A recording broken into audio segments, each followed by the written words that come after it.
Welcome back to the Surly Cook. Today we're making a family favorite, chocolate hazelnut biscotti. This recipe starts off with 2 cups of all-purpose flour, to which I'm adding 1/2 cup of cocoa powder, just regular cocoa powder.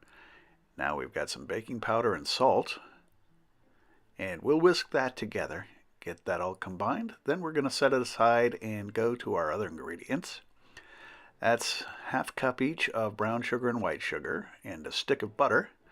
After a while it starts to come together. And when it's fully creamed, we'll add 1 egg. Give that a second to come together. Then we'll add another egg.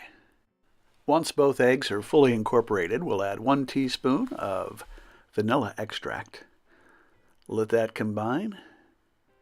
Mix it up real good, and we'll start adding our dry ingredients. We'll add those a 1/2 cup at a time. And you notice I've slowed the paddle down a little bit, and you'll also notice that I forgot an important ingredient, the espresso powder. So I added that to the last batch, and we'll combine that. And it will come together very quickly. Now I'll take my spatula, scrape down the sides, get the rest of the dry ingredients off the top of the paddle, and now I'm going to add a cup of toasted hazelnuts and a cup of chocolate chunks.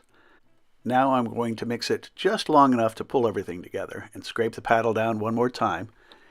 And for this batch, I'm using an actual Biscotti pan, which I like a lot. This is by USA Pans. There's a description down in the comments section below. So I'll turn the mixture into the pan. Using the pan gives me evenly sized, perfectly square biscotti at the end, which you may or may not like. You may want to go freeform on a cookie sheet. All right, I'm giving the dough the 5-finger death punch here.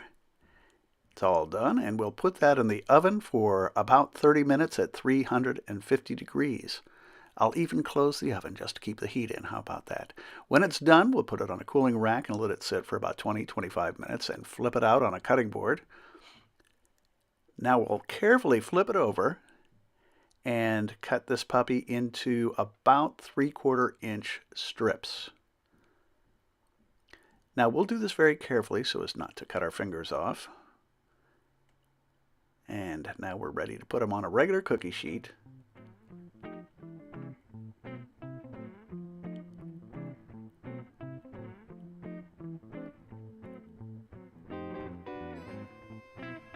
And put them back in the oven at 250 degrees for about 30 or 40 minutes. That's it, chocolate hazelnut biscotti. If you're interested in the recipe, check it out at thesurlycook.com. There's a link in the comments below to find it. If you like this, click like and subscribe. That way you can join us every weekend for a new recipe at thesurlycook.com. Thanks for watching.